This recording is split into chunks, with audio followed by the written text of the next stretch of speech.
Missions on Point, the Propempo perspective on church and missions. This is episode 125 of Missions on Point. Thank you so much for joining us. Missions on Point presents missions concepts that are biblically rooted in the concept of a high view of the local church. The term used in the New Testament for this, transliterated from the original, is propempo. That's 3 P's and no T's, propempo. Propempo basically means to send forward. But in the New Testament, it is used in a technical sense for the local church sending out qualified missionaries to take the gospel and plant churches everywhere in fulfillment of the Great Commission. The biblical propempo perspective is local church-centric in missions philosophy. This means that we hold to the primacy of the local church in sending and healthy indigenous local churches as the intended biblical end goal of missions. You can hear the fuller biblical rationale for our propempo perspective in the first 5 episodes of Missions on Point. There are plenty of other episodes that expand this both biblically and practically. Just because every new episode of Missions on Point is released on Friday doesn't mean that you can't go back and learn more from other episodes every day of the week. If you have questions or comments, just email us ministry@propempo.com. Now, this series of episodes of Missions on Point answers critical questions which we get from wrestling with applying the essential biblical perspective. People naturally ask, we understand these things from the Bible for the first time. It makes sense. Now we want to aim our personal and corporate missions involvement to these priorities. So what does it look like for us to be consistent with these principles? That's why we've adopted this idea of, quote, Propempo Certification, close quote. We've thought about what specific standards would define logical results of embracing a biblical, local church-centered mindset for missions. First, for the local church. Secondly, for a church missions leader. Third, for the missionary. Fourth, for the mission agency. Fifth, for you as a donor.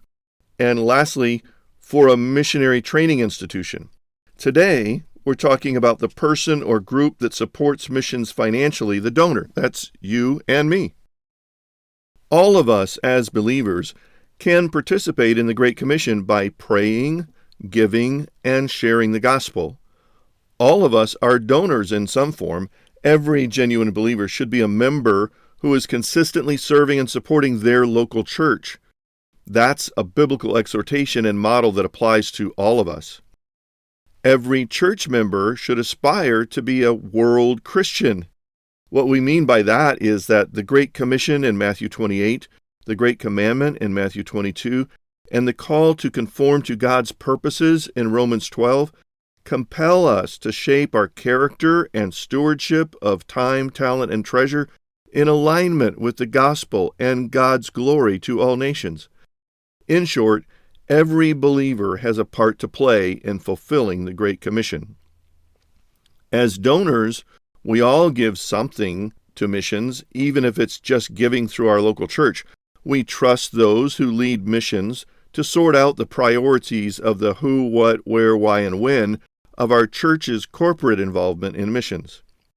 However, let's talk about your missions giving outside your local church. In real life, most of us have dozens of causes and relationships pulling at our purse strings, asking us to donate to, quote, good causes, unquote. If God has blessed us with the capacity and reputation for generous giving, it seems like every missions interest passing into our consciousness wants a piece of the action.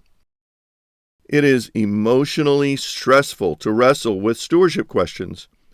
Even more, it's stressful to consider good reasons why we should or why we should not give to a particular ministry or person or cause.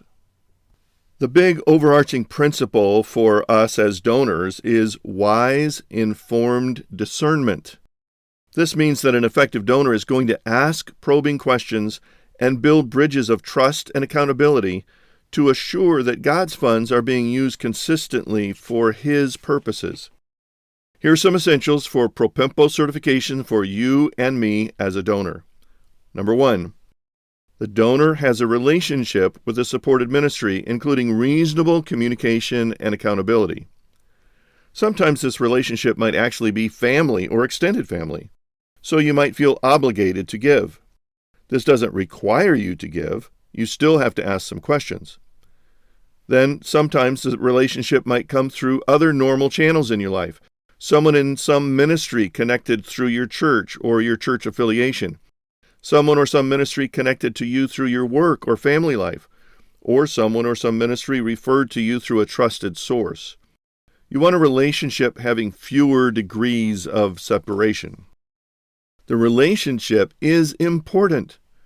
As a donor, you want more than the minimum newsletter or mailing.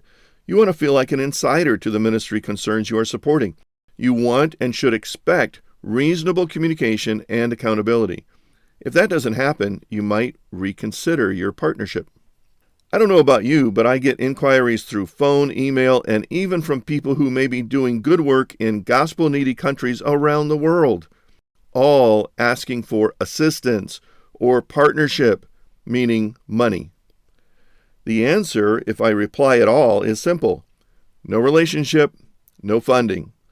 The Propempo certified donor does not fund ministry without a pathway for relational communication and accountability.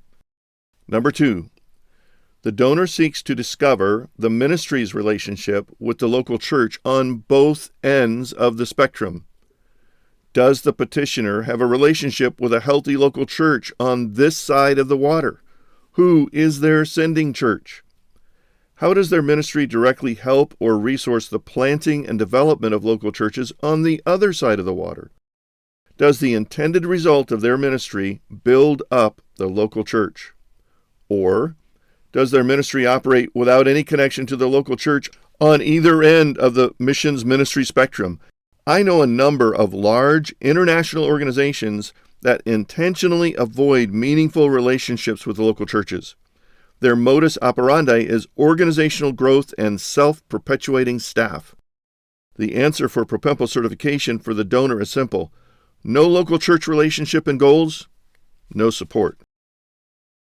Number 3, the donor looks for clear ministry goals that keep a high priority on essential ministries like gospel proclamation, good biblical and theological training of leaders, and contributing to the planting and development of healthy local churches.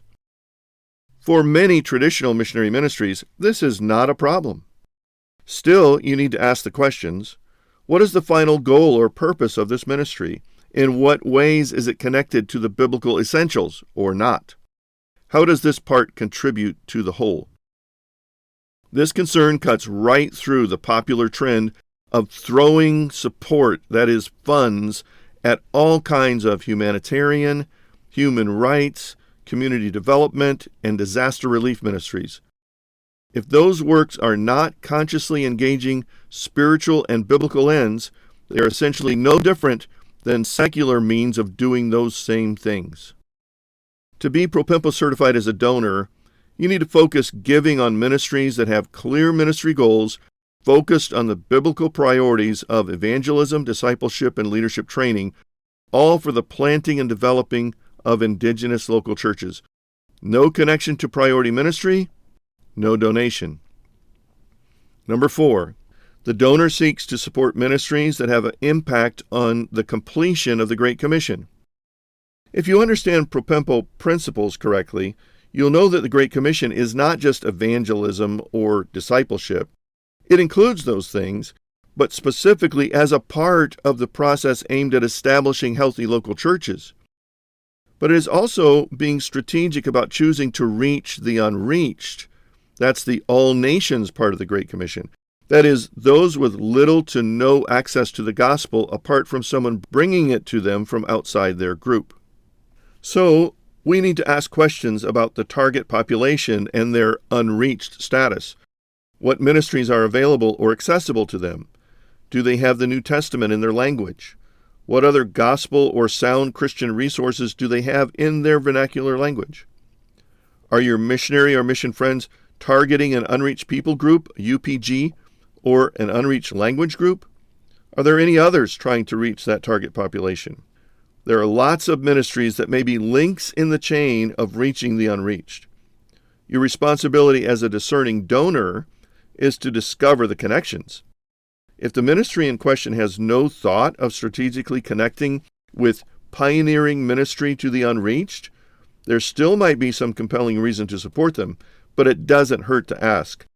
Maybe your questions and concern will nudge them to lift their eyes to see how they might adjust their trajectory. Number 5, define the amount of need and longevity of your commitment. It's always better to have a frank and open conversation about these things. Don't leave it to assumptions. How much will you give, and for how long duration? With what frequency will the need of your commitment be reevaluated? Is the goal of your giving for a project, a person, an organization, or a crisis situation? Number 6, lastly, find out if there is some way you can personally visit or participate in the ministry. Getting personally involved is one of the best ways to build trust and grow an appreciation for the work and the workers. If it is reasonable to do so, go learn about the nature of the ministry on the ground for yourself. Your investment is more than just money. It is sharing your life and truly partnering in the work. Just to recap these principles in summary, number 1, establish relational communication and accountability. 2, raise the awareness of biblical local church-centeredness on both ends of the ministry. Number 3, keep highest priority ministries as the highest priorities of your giving. Number 4, give more funding to those ministries strategically aimed at the least reached peoples.